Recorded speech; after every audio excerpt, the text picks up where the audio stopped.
چادر دی، اس کے بعد ایک چادر دی، اس کے بعد آپ نے خمیز دی، اس کے بعد آپ نے اوڑھنی دی، اس کے بعد آپ نے ایک چادر دی بلکہ ہے. لیکن وہ حدیث سندن صحیح نہیں ہے جس میں 5 کپڑوں کا تذکرہ ہے. آج بھی بہت سارے لوگ مرد حضرات کے لیے بھی خمیز کا استعمال کرتے اور عورتوں کے لیے بھی خمیز کا استعمال کرتے، لیکن 3 چادروں والی جو روایت ہے، مردوں کے لیے بھی 3 چادر ہے اور عورتوں کے لیے بھی 3 چادر ہے. بس 3 چادروں میں کفن دینا چاہیے.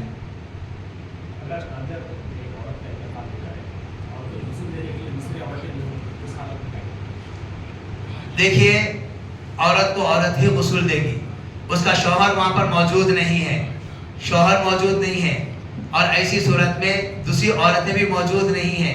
بحالت مجبوری اس عورت کو کوئی بھی شخص، اگر اس کا قریبی رشتہ دار ہے، قریب بھائی ہے یا ماموں ہے، چاچا ہے، یہ جو سب تیمم کرائے گا اور اس کو کفن دے دے گا.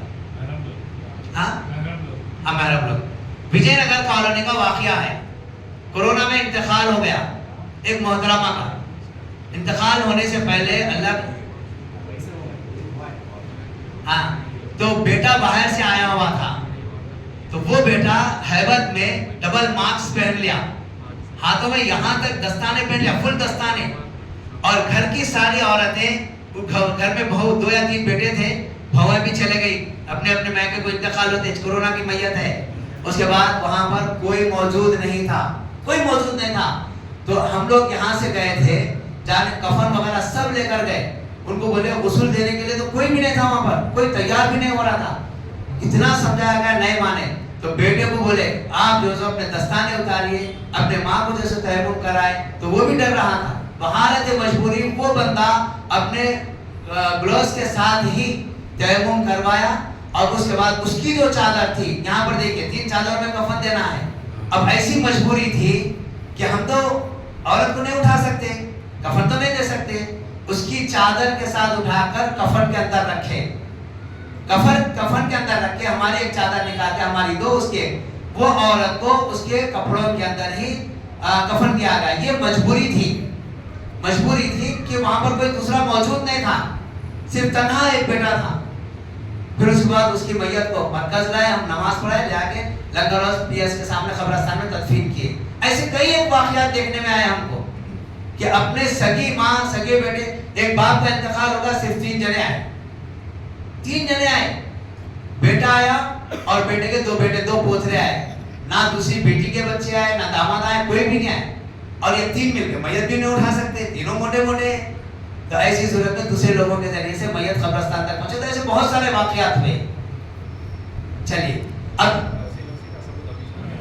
دنیا کے اندر ہم لوگوں نے آنکھوں سے دیکھا کہ لوگوں کا کیا حال رہتا، نفسا نفسی کا جو عالم رہتا، یہی یہ حال ہے.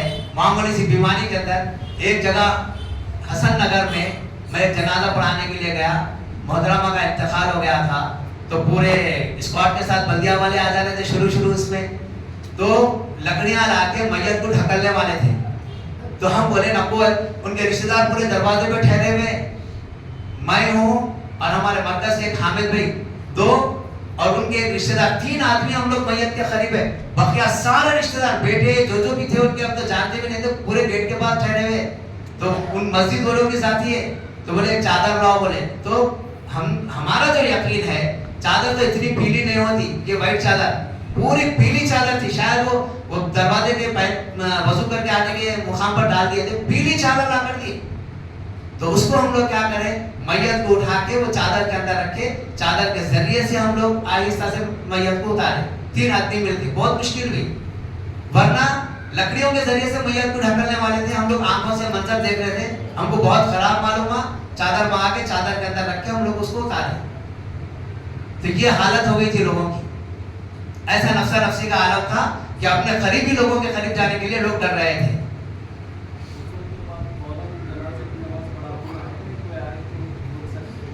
دیکھیے، نماز انتقال ہو گیا، جتنے لوگوں کو دیکھنا ہے آنا، چہرہ دیکھ لینا چاہیے، یہ اصول ہے.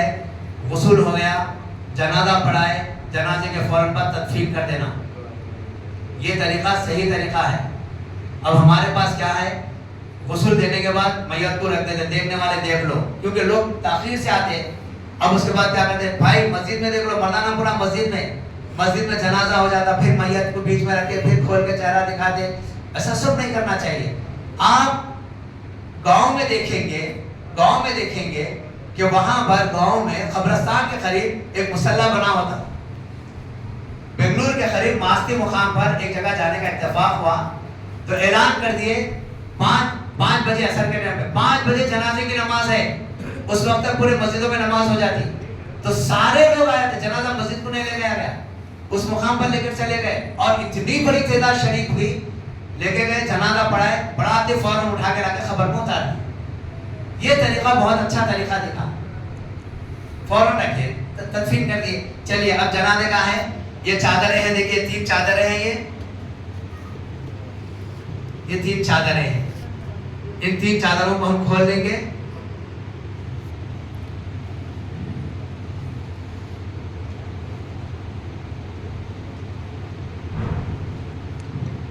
آئیے اس کو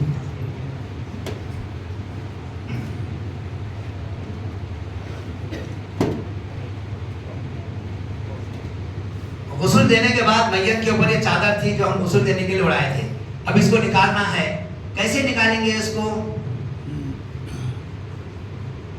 اس چادر کو, کچی چادر ہے وہ, اس کو نکالنا ہے. کھینچو اس کو ادھر سے, اس کو ایسے پکڑ لیں گے, یہ چادر آسانی سے آ جائے گی.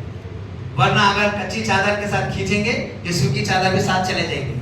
تو بتانے کا مقصد یہ ہے کہ ہر موقع پر سطر نہ کھلے, اس کا خاص لحاظ رکھنا ہے. اب جب یہ سوکھی چادر لیے تو اس کو پورا پیچھے تک لے جائیں گے. چھوٹی ہے تو بڑی چادر لیں گے. ہاں, اکثر و بیشتر کیا کرتے لوگ, اوپر اڑا دیتے, نچلا حصہ پورا کھلا رہتا اور ویسے ہی ہاتھوں پر لے آ کے میت رکھتے. یعنی سطر کے پچھلے حصے پر ہمارا ہاتھ لگتا نہیں ہونا چاہیے. کپڑا پورا موڑنا چاہیے ادھر سے ادھر تک. یہ ہو گیا. اب یہ کپڑا مڑا ہوا ہے, کفن پہ لا کے رکھ دیے. اس کو پہلے ڈھیلا کر لینا کیونکہ نیچے تک مڑا ہوتا ہے. ہاں, اب اس کے بعد رہا مسئلہ سیدھے جانب سے چادر.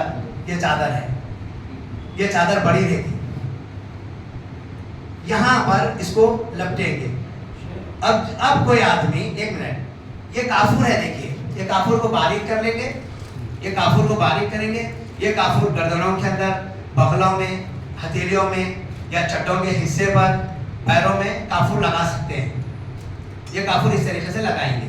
لگانے کے بعد آپ یہ چادر ایسے نکال. اب یہاں پہ اب نیچے کی چادر, اندر کی چادر نکالنا ہے. اب نکالو, اندر کی چادر کھینچو.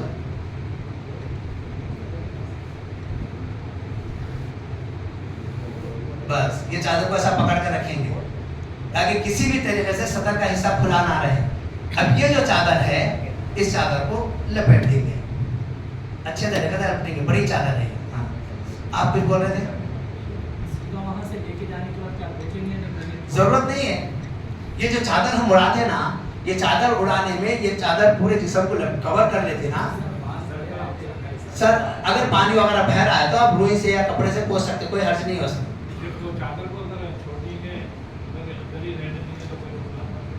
تین کپڑے کہاں ہیں؟ 3 کپڑوں میں غسل دینا ہے. اگر آپ کے پاس کپڑا کم ہے تو وہ چادر کو رکھتے, پھر آپ 2 اور چادر نہ دے سکتے.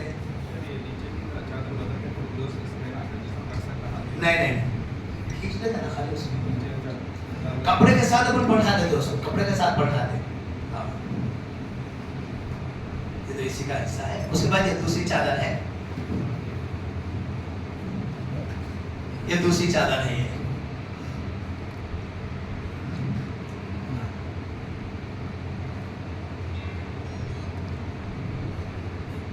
یہ دوسری چادر کا حصہ ہے. یہ تیسری چادر ہے. آگے پیچھے رکھنے میں میت پوری کور ہوتی ہے. لپیٹ یہ ایسا. اب بہت سارے لوگ کیا کرتے, سینہ کھول کے یہاں پر ابیر کا پاؤڈر یا سندل کا پاؤڈر ڈالتے. آپ یاد رکھیے, ابیر اور سندل کا وہ پاؤڈر نہیں ہوتا, وہ ہوتا لکڑی کا باریک بورا. اگر وہ پانی اگر اس کے اندر پڑ جائے تو اسی کونے میں آپ ڈال دیجئے, 2 دن 3 دن کے اندر دیمک لگ جاتی. صرف اس کے اندر ایسنس ڈالا جاتا. 50 روپے میں آدھا کلو کا پوڑا مل سکتا آپ کو, سندل کا ابیر کا پوڑا مل سکتا. ایک تولا نہیں ملتا جلدی آپ کو, تو یہ کہاں سے ملتا؟ یہ سینے پہ ڈال کے اس کے اندر لا الہ الا اللہ محمد رسول اللہ لکھتے تھے، سینے کے اوپر لکھتے. ہاں اگر نہیں لکھے تو بہت برا سمجھتے. سینے کے اوپر لا الہ الا اللہ سے کامیابی نہیں ہے، سینے کے اندر لا الہ الا اللہ محمد رسول اللہ سے کامیابی ہے، اوپر سے کامیابی نہیں ہے. سینے کے اندر ہونا ہے وہ. زندگی بھر انہیں جو چاہے وہ عمل کرے، جانے سے پہلے ہم لا الہ الا اللہ محمد رسول اللہ لکھتے نہیں.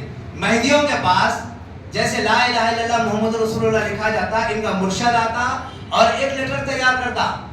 وہ لیٹر کے اوپر یہ فلاں بندہ ہے، فلاں کا نام ہے، فلاں کا مقام ہے، یہ مر گیا، اب اللہ تمہارے پاس آ رہا ہے، اس کے لیے میرے اس بندے کے لیے ایک پلاٹ دیجئے، جنت میں ایک مقام دیجئے، اس کو اتنے اتنے باقات دیجئے. پورا ایک لیٹر لکھ کر دیتے اور اس کے لیے 5,000 10,000 روپے لیے جاتے اور اس کو سینے کے اندر سینے پر رکھ دیا جاتا. چنچل گوڑا مسجد محبوبیہ کے علاقے میں بہت سارے مہدوی حضرات رہے تھے. تو وہاں پر ایک زمانے میں ہوا یہ کہ بیٹا باہر جا کر رہ کر آ گیا، ہو گیا اہل حدیث.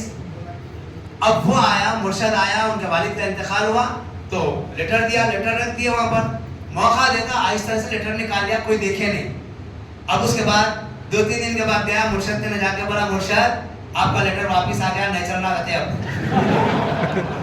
پریشان ہوئے، نہیں بیٹا آیا کہاں سے لیٹر؟ نہیں واپس آ گیا، نہیں چلنا رہتے آپ کا لیٹر.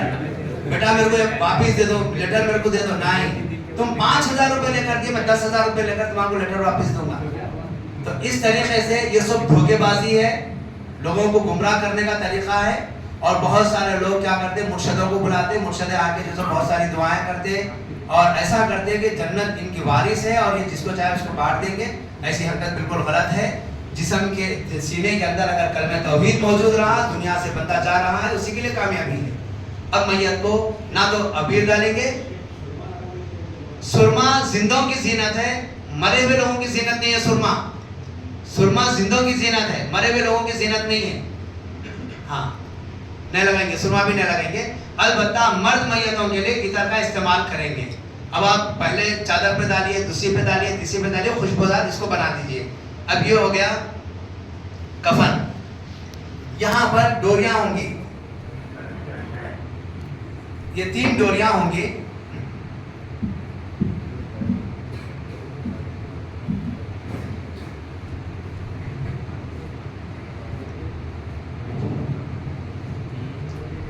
ایک ڈوری یہاں پر پیروں کو قریب کریں گے اور کھینچ کر یہ ڈوری یہاں پر باندھیں گے. یہ ڈوری کیا ہے، 1.5 گھٹی، آدھی گھٹی ڈالیں گے تاکہ بعد میں کھولنا ہے. اور دوسری کمر ادھر یہاں پر باندھیں گے دوسری. اور اس کو بھی زیادہ ٹائٹ نہیں باندھیں گے، بس ایسا کر دیں گے، 1.5 گھٹی باندھیں گے. اور تیسری گھٹی جو رہیں گی یہاں پر باندھیں گے. چہرہ وغیرہ سب دیکھنے کے بعد یہ چادروں کو پورا صحیح کریں گے، صحیح کر کے اس طریقے سے یہاں پر باندھ دیں گے. جی نہیں کیا ہے معلوم، 3 چادر ہیں نا، موٹے چادر ہیں، دم پھٹتا. تو یہ اس طریقے سے ہم رکھیں گے اور اس کے بعد جنازے کے لیے لے کر جائیں گے. اب جنازہ لے جانے کے لیے کوئی خاص دعا نہیں ہے، کوئی خاص دعا نہیں ہے. سعد بن معاذ رضی اللہ تعالیٰ عنہ کی میت کو جب اللہ کے نبی صلی اللہ علیہ وسلم اتارے تھے قبر میں، اس وقت آپ تسبیحات پڑھے تھے، سبحان اللہ، الحمدللہ، اللہ اکبر، لا الہ الا اللہ. تو صحابہ اکرام نے بعد میں پوچھا آپ یہ ایسا کیوں کیے؟ تو وہاں پر 2 روایتیں ہیں.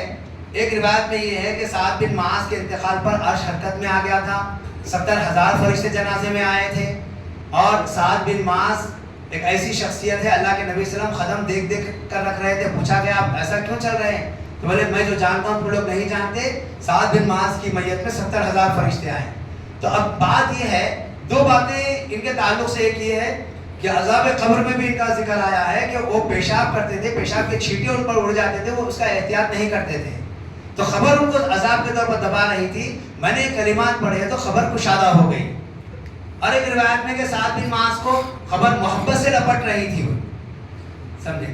تو غرض یہ ہے کہ اگر سعد بن معاذ پیشاب کے خطروں میں احتیاط نہیں کرتے تھے تو نبی صلی اللہ علیہ وسلم کے بنفس نفیس خبر میں اترنے کے بعد بھی اللہ تعالیٰ کا عدل و انصاف یہ ہے کہ ان کی غلطی پر اللہ انہیں سزا دے رہا تھا. نبی صلی اللہ علیہ وسلم کے کلمات کے بعد خبر کو کشادہ کر دیا.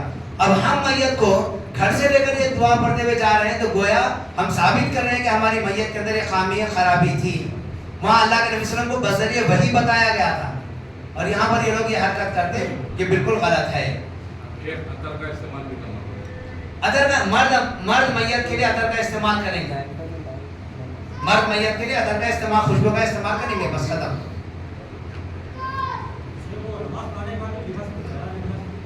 اصولی طور پر چہرہ جو دکھانا ہے نا, پہلے کا پہلے دکھا لینا ہے, پہلے کا پہلے چہرہ دکھا لینا ہے. ہاں, اب اپنے پاس کیا ہے, رسم بن گئی, نماز کے بعد چہرہ دکھا رہے, یہ رسم بن گئی ہے. اور اس سے ہو رہا کیا معلوم, رشتہ داریوں کے اندر دوری پیدا ہو جائے. ڈائریکٹ قبرستان چلے جائیں گے, ڈائریکٹ وہاں چلے جائیں گے, گھر پہنچنا, مرنے والے کے لواحقین کو صبر کی تلقین کرنا, ان کے لیے تعزیت کرنا, یہ سب ختم ہو گیا. ڈائریکٹ مسجد کو آ رہے, وہاں نماز پڑھ رہے, چہرہ دیکھ لے رہے, وہیں سے نکل کے چلے جا رہے. یہ گھر کو آنے جانے کا سسٹم ختم ہو جا رہا.